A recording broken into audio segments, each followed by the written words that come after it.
foofee ca Médina immeuble El Hadji Elimane Ndour fekk fa Babacar Fall Georges Déthié Diop ak seen gan. bi ci des ñu orienté ko ci feebar yi nga xamante ni environnement bi yàqu moo koy waral mu jëm ci cancer de poumon di jëm ci asthme ak yu ni mel wante ñu orienté ko ci projet yi nga xamante ni dafa jëm ci liy jàppale askan wi bañ stable ndax gis ni ne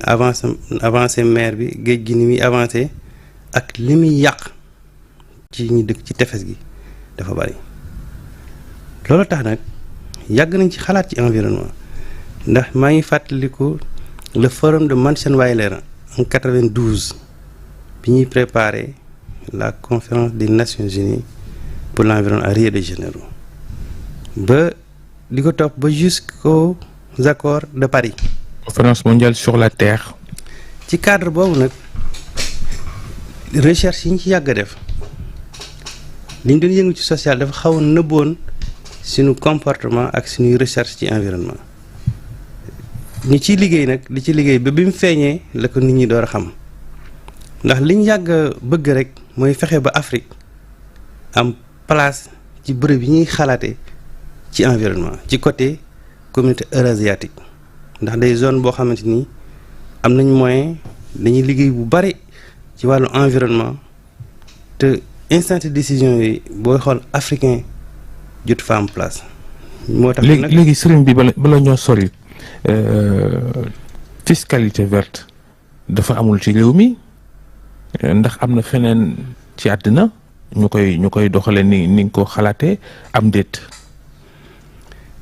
am na ay instruments yu bari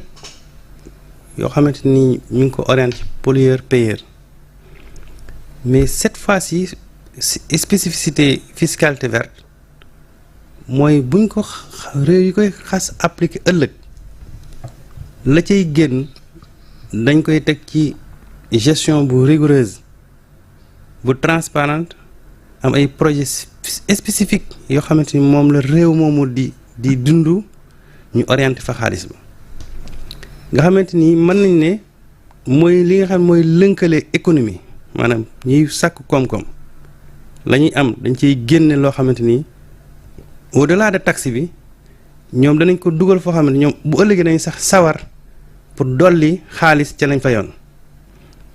du punition nag mais relance la boo xamante ni il faut que nit ñëpp xam ne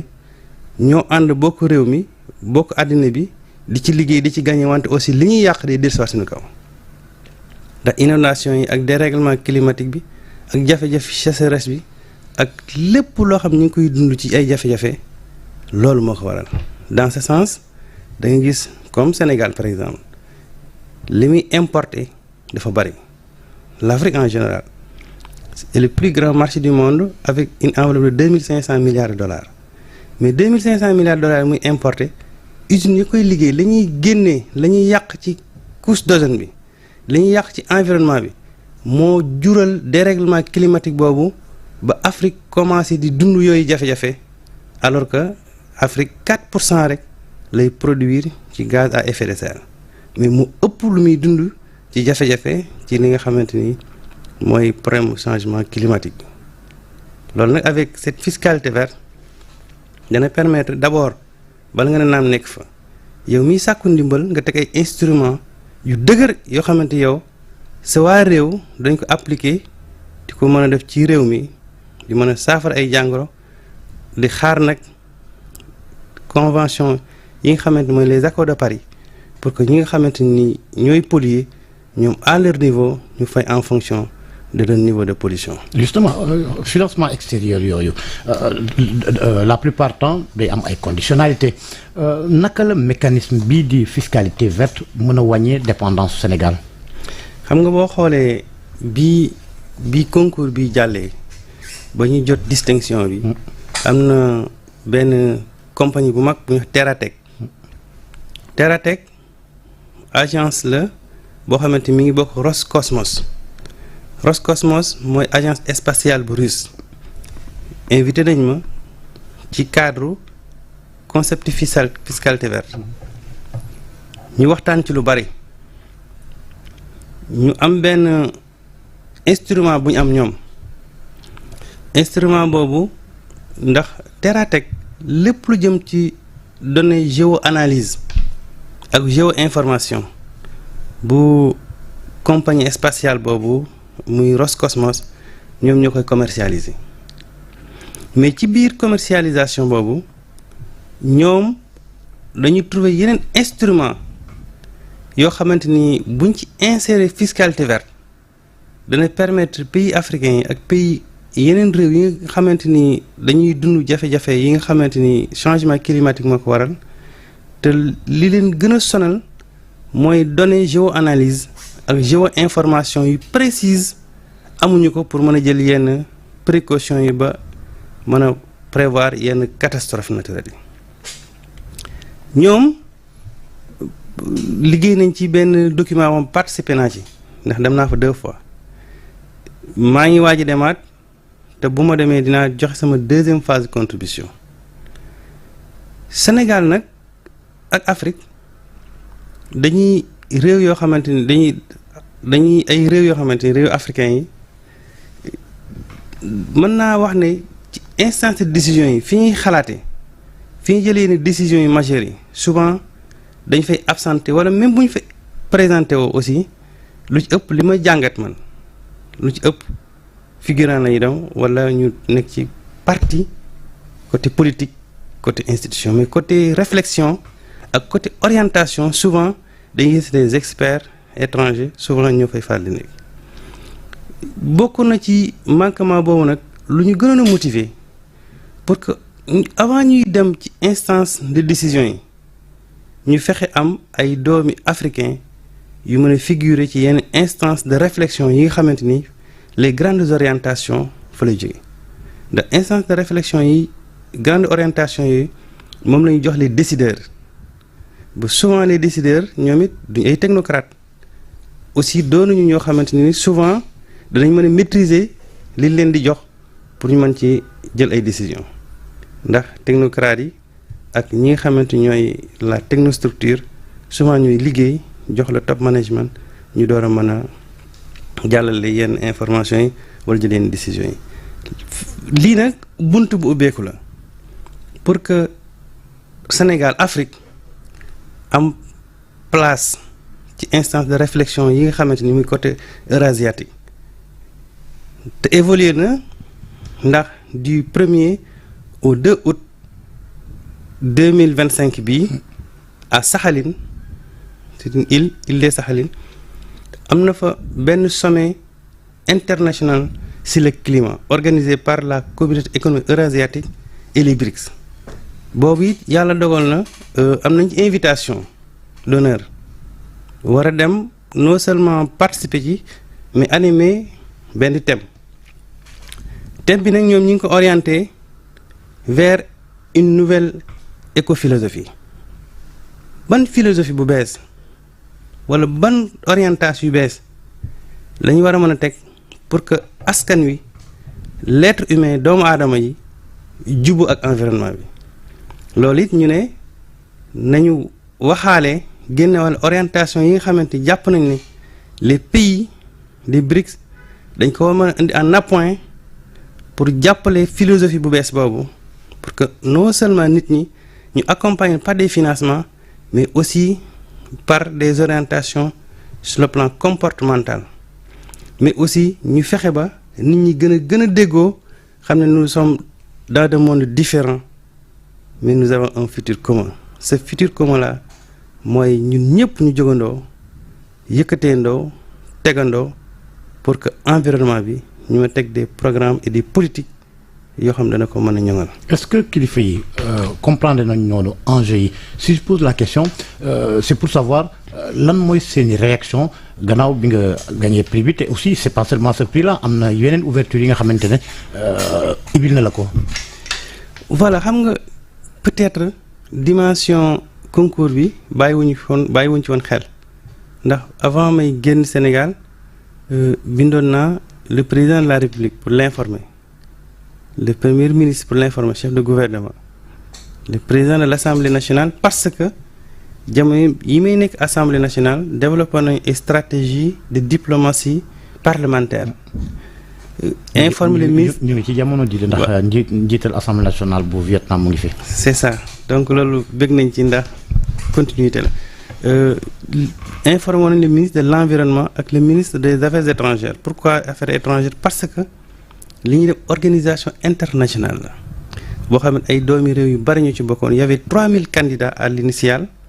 ñu présélectionné 296 nous sommes sortis 3e place ginnaaw ñaari grande banque benn banque Kyrgyzstan la benn banque russe la. Donc c'est des banques yu investir énormément d'argent ci recherche et développement pour des logements écologiques, mais aussi nan la ñuy orienter les pays industrialisés pour ñu gën a am ay comportements yuy permettre ñu mën a wane leçon en face du monde que ñoom kat c'est des pollueurs, mais au-delà de li ñuy fay ci ay taxes mais ñuy am yeneen activité yuy permettre extra yuy permettre àddina bi mën a jàng ci ñoom xam ne lii mooy la bonne orientation. ñu génn 3e en tant que think tank laboratoire de l'intelligence mouride. Loolu nag bi avant ñuy dem ci veille bi jot nañu la lettre de félicitations du ministère des affaires étrangères. Jot nañu aussi la lettre de félicitations du ministre de l'environnement. Loolu it lu am solo la. Bi ñuy demee it avant ñuy dikk aussi jot nañu beneen lettre d'orientation du ministère des affaires étrangères, donc par rapport ak mise en relation avec la directrice de l'environnement muy tamit lu am solo peut-être. léegi fiscalité verte bi pour taxe buñ ko demoon ba koy yembal Sénégal ñaata la mën a jural xaalis nguur gi ñaata la mën a génnee ci xaalis xayma ngeen koom. xam nga la fiscalité verte àddina lu mu doon concept da nga koy togg di ko liggéey di ko méngale ak yeneen instrument fiscal yi nga xam ne am na. léegi nag nguur gi bu ko jëlee ndax ñun dañ koy liggéey rek instrument la boo xam àddina bi moo ko moom lañ koy jox ndax bi mu xasee génn rek ba concours am bañ def am une certification dafay permettre léegi yow am nga possibilité am nga droit libérer ko. On a libéré léegi nag réew mu ci nekk en fonction ci say industrie en fonction ci sa organisation wala société yi nga xamante ñi ngi polluer ku la ko ëppale rek moo la ëpp rentabilité ci wàllu fiscalité verte. loolu nag instrument ñun bu ñu ko liggéey ba pare nguur gi ministère de l'environnement ak ministère yi mu ko seqal ñoom nag ñooy lëlu def benn projet de loi boo xamante dinañ ko jaarale assemblée nationale daal di lim type de société catégorie de société yi nga xamante ni ñoom ñooy fay ci tranche nangam. mais justement côté boobu am na ñu bëri ñi nga xamante dañoo njort ne mécanisme bi fiscalité verte bi ça risque de pénaliser ménager ki entreprise yi. yoo xam nga boo xoolee am na réew yu bari yoo xamante ñi ngi fay ay taxes yu xaw na fiscalité verte mais day dugg dans le budget général ndax warasuta mën a accepter wala comprendre une entreprise XY di gagner ay milliards